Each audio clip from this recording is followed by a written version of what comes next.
pag-usapan po natin mga kababayan ito pong sinabi kanina ni Representative Ridon patungkol po dun sa pagpuna po niya sa pagtayo ni Attorney Powa at saka po ni Attorney Monsayak bilang legal counsel ni Sara Duterte mga kababayan doon po sa kanyang impeachment. Dahil kung titingnan po talaga natin, meron po itong conflict of interest. Dahil alam naman po natin mga kababayan na nababanggit po ang pangalan nito pong si Attorney Powa at saka po nitong si Monsayak. Lalo na itong pangalan po ni Monsayak mga kababayan noong mga panahong hinihimay yung budget ng OBP na kung saan hindi po masagot ni Sara Duterte yung mga aligasyon na ibinabato po laban sa kanya doon sa 19 Congress. So ngayon mga kababayan, ito pakinggan po natin ang sinabi dito ni Representative Ridon. Pangulo. Well, wala ho tayong objection doon sa Pangulo. Well, wala ho tayong objection doon sa halos lahat no ng mga abogado po na nag-enter ng appearance except po doon sa dalawa. Si Attorney Michael Powa at saka si Attorney Reynold Monsayak. Kasi ito pong dalawang ito, mga nababanggit po ito doon sa mga previous proceedings. Tama. So sa 19 Congress mga kababayan nababanggit po itong sina Attorney Powa at ito pong sina Monsayak mga kababayan about po dun sa 125 million pesos na confidential funds. Pakitama na lamang po ko kung ako po ay mali. At saka ang isa pa dito mga kababayan, maliwanag din naman po na yan po ay naging spokesperson ni Sara Duterte mga kababayan sa OVP. At ngayon kung titingnan nyo rin mga kababayan kung sila po ay tatayong abogado ni Sara Duterte sa impeachment, malaki po ang posibilidad na hindi mawawala yung conflict of interest nito pong dalawa pong ito. Anyway, tuloy pa natin. Kamara, no, particularly si Mr. Monsayak, related po doon sa testimony po ni former DepEd Undersecretary Gloria Mercado sa kanya pong trabaho bilang Head of Procurement, no, Assistant Secretary for Procurement. So yun yung una kay Mr. Monsayak. So, pangalawa, ito pong dalawang mga abogado po na ito, nagsilbi po itong matataas na opisyal sa Office of the Vice President at sa Department of Education. So, ultimately, magkakaroon po ng duality of roles sa kanilang pagiging defense counsel at sa pagiging witness/resource person po sa impeachment proceeding. So, ang ayaw nating mangyari, that they will invoke lawyer-client privilege in the course doon sa pagtatanong sa trabaho po nila sa DepEd at saka sa OVP. So, ang in-expect po natin, pag-usapan po ito ng komite whether or not to reject yung pong entry of appearance nito pong dalawang abogado po na ito. Tama naman talaga. Kasi may conflict of interest talaga yan, lalo na at nagsilbi po yan sa mga matataas na posisyon. Ano po dun sa opisina ni Vice President Sara Duterte, maging dun sa DepEd mga kababayan, lalo na ito pong si Monsayak. Kaya nga dapat talaga i-reject ito pong dalawang abogadong ito na tatayo sa impeachment proceedings nito pong si Sara Duterte. Anyway, tuloy pa natin. Kasi dito sa impeachment proceeding ay posible rin silang ipatawag, no? Bilang isa din sa mga testigo, no, sa DepEd naman, 'di ba, sa confidential funds. So may conflict of interest din doon. So ano magiging natin, parang kumbaga may paglabag 'yon sa legal and ethical procedure. Well, ang magiging next steps po natin dyan, I think tatalakayin po ng Kongreso ito pong bagay. Dalawa na po yung pwede mangyari, either to reject yung kanila pong entry of appearance. Kasi anyway, sa dami ng mga abogado, may natitira naman po 14 pa na wala akong objection po yung committee. Pero yun kung gaano kadami yung abogado ni Sara Duterte. Diba kung pakakapasok pa itong si Powa at saka itong si Monsayak, ibig sabihin 16. Yung tama ba yung pagkakarinig ko? May 14 pa. Ulitin nga natin. Po 14 pa na wala akong objection po yung komite. Kami naman abogado, may natitira naman po 14 pa na wala akong diba kung makakapasok pa itong si Attorney Powa at saka itong si Monsayak, ibig sabihin ng abogado ni Sara Duterte 16. Grabe mga kababayan, no? Saan kaya kumukuha ng pera ito para pambayad do sa mga abogado po niya? Lalo na dito kay Kaufman.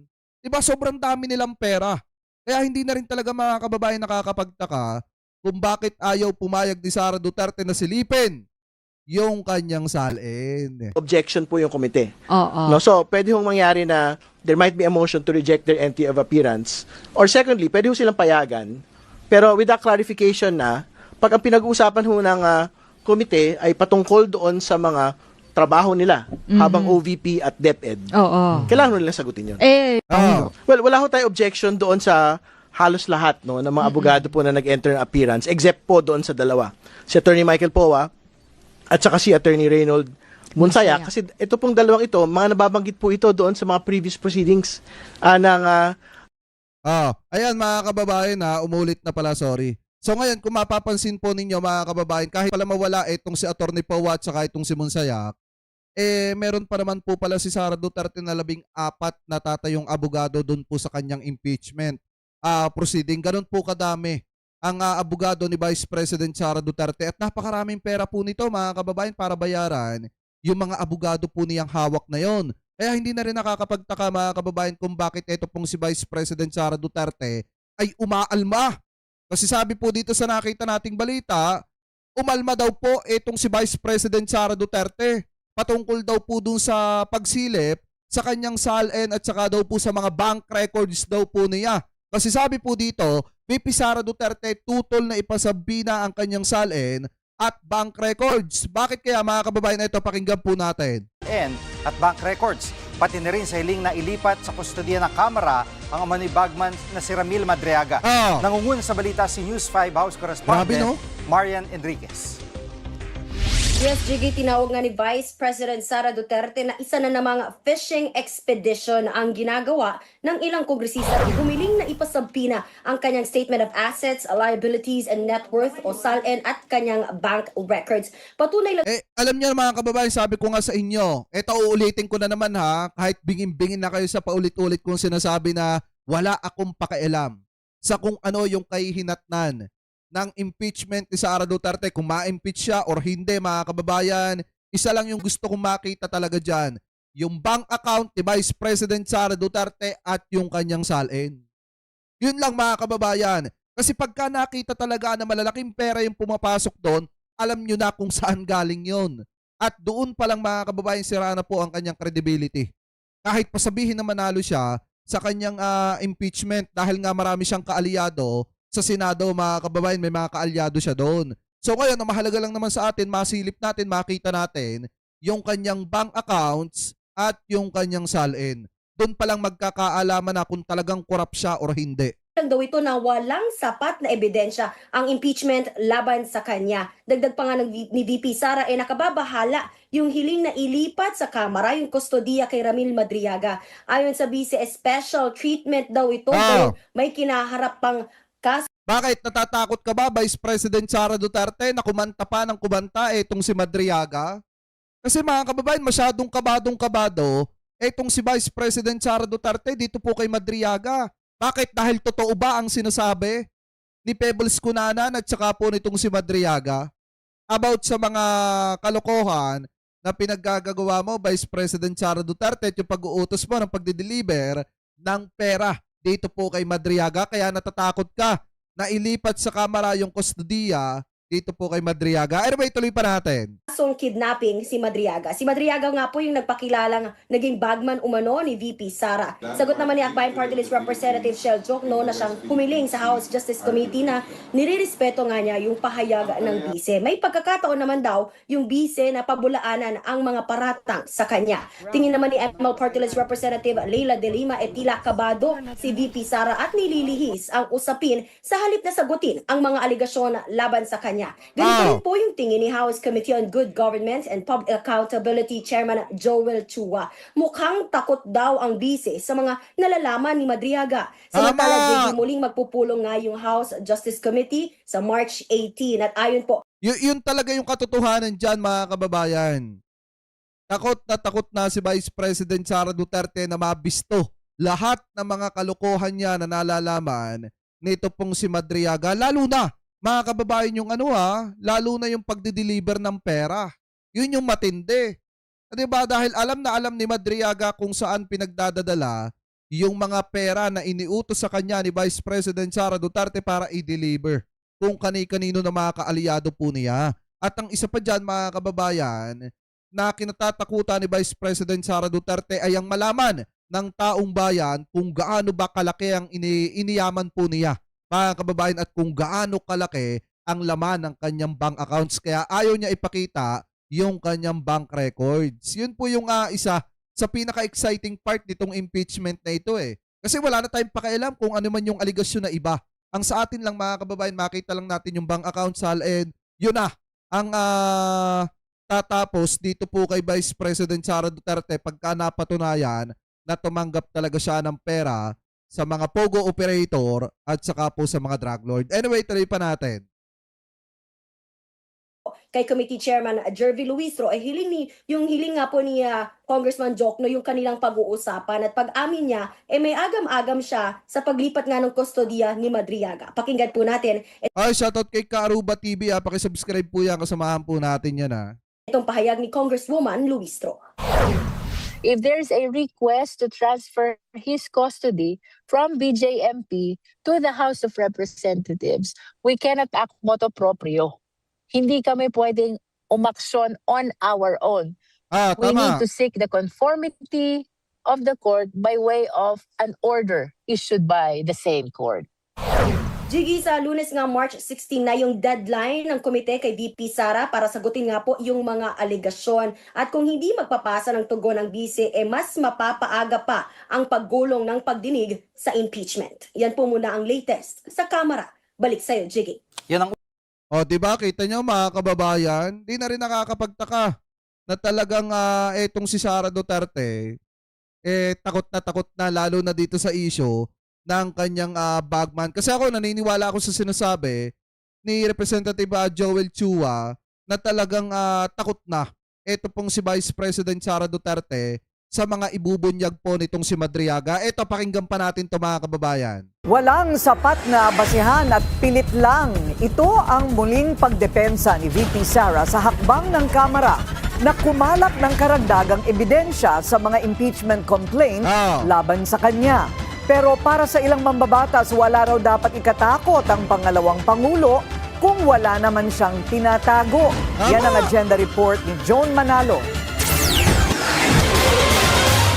Fishing expedition kung ilarawan ni Vice President Sara Duterte ang apela ni Akbayan Party List Representative Chel Diokno sa House Committee on Justice.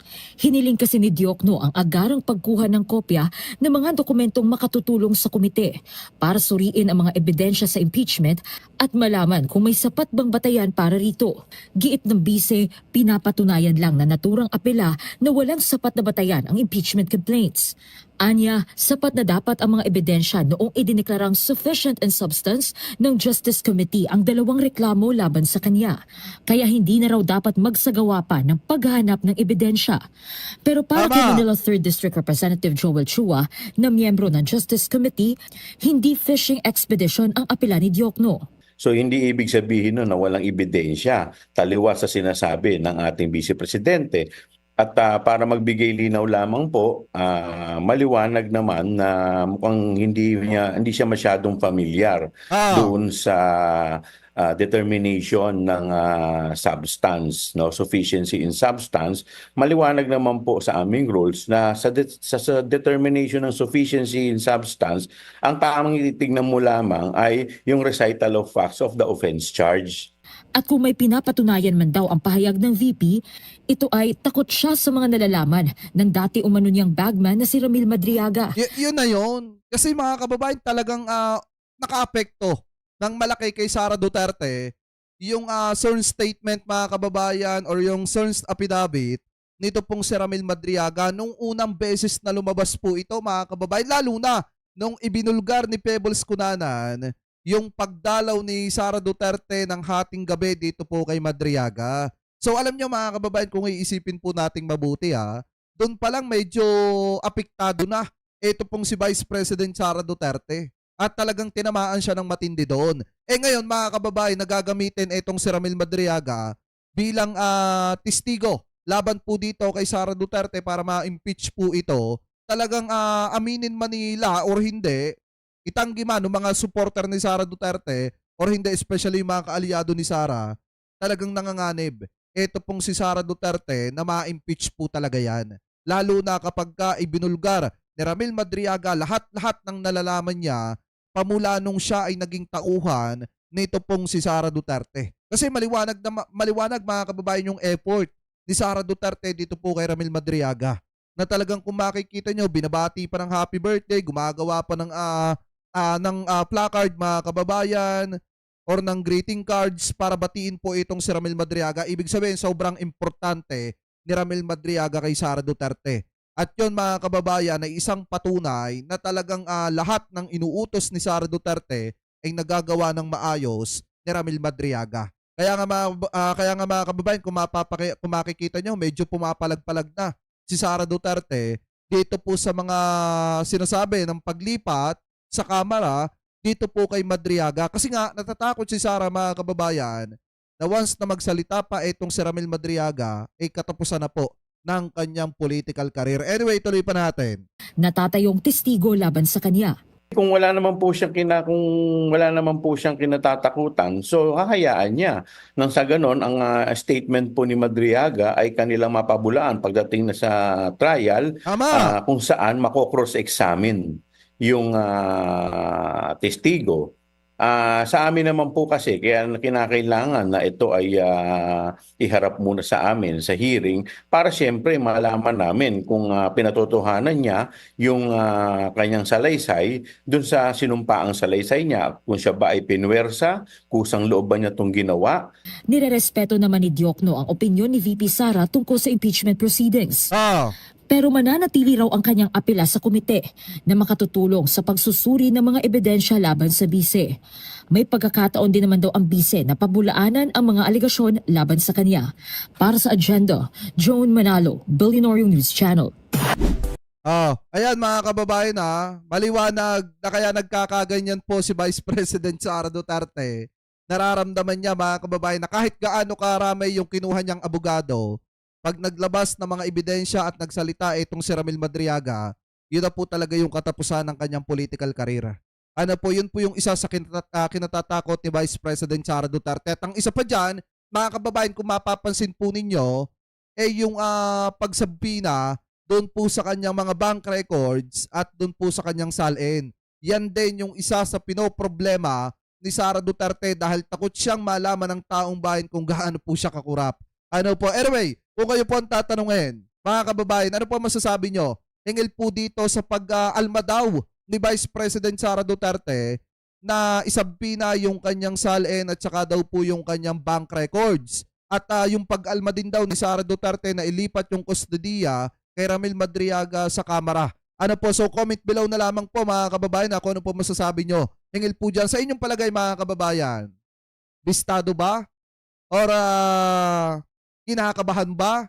Or takot na ba kasi malapit nang magwakas yung political career po ni Sara Duterte? Comment below na lamang po kung ano po masasabi nyo, hingil po dyan.